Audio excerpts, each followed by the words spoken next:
So yan, good morning mga idol. So ito yung bagong design natin.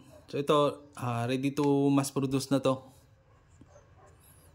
Custom na lalagyan ng stage 6 na digital gauge para sa Aprio pa lang ngayon, pero sunod na yung mga iba pang motor.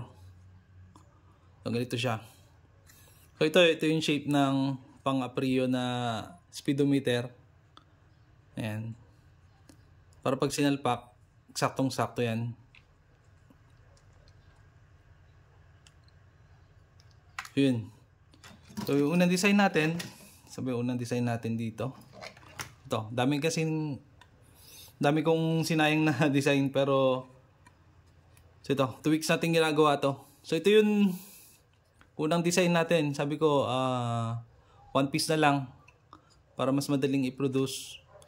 Pero ang problema kasi nito, once na nagasgasan na to o nabasag, kasi ito siya yung nakalagay sa, siya yung nakikita siya yung na-expose sa elements, siya yung palaging naarawan, siya yung nagagasgas.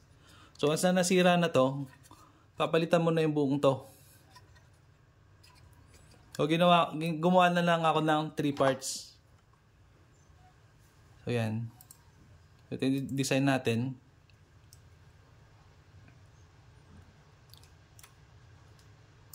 So meron yung una in face. So ang face, so ito yung mga unang magasgas. Ito yung exposed sa elements. Pag nasira to, so ugutin lang tong ganun, papalitan na ng bagong ganito. So parang bago ulit siya. Ayan. So meron tayong carbon fiber na design. So ito hindi siya original na carbon fiber, para siya yung mga nasa sasakyan, sa mga fairings ng motor. Hindi siya sticker, talagang naka-emboss siya sa plastic. Ayan. So ang gamit pala na plastic is yung ASA. So matigas siya, makunat siya, saka UV resistant siya. So okay lang siya maarawan.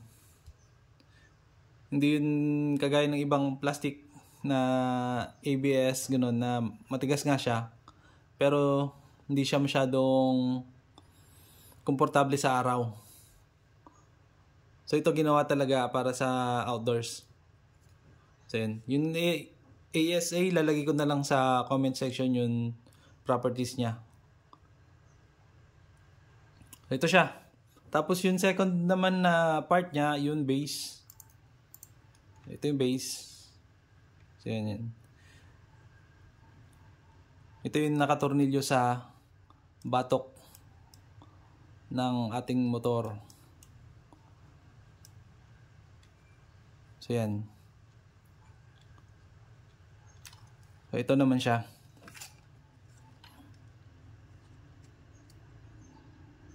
O ganyan siya.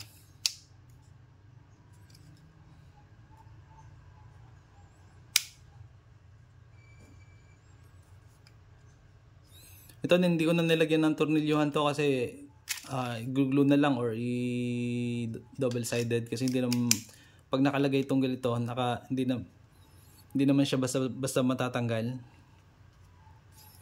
Kasi pag tinornilyo kasi ito, baka yung tornilyo pa yun mag-transfer ng heat. So ganyan siya.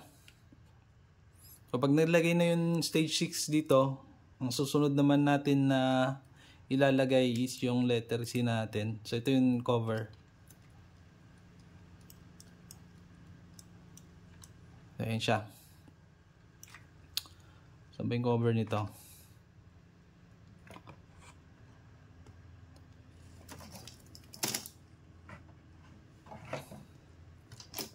Ito na lang. Ito bagong print lang to. So pag bagong print, ganyan yung kakalabasan niya.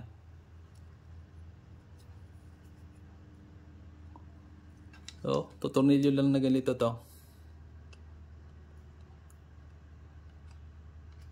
So, ganyan siya.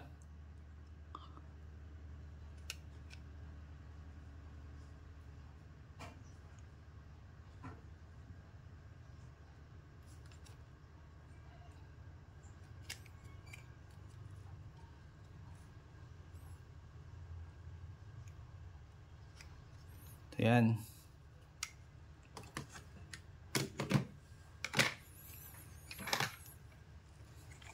Pag kakabit na natin, so ito yung batok ng Aprio. So pagkakabit lang natin yan, so lalagay lang natin dyan. Ganyan. Tutornilyo na lang. Wala nang combo conversion yan. Tapos ito harapan niya.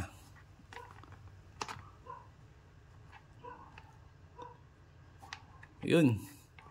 So abang-abang na lang sa iba pang design natin.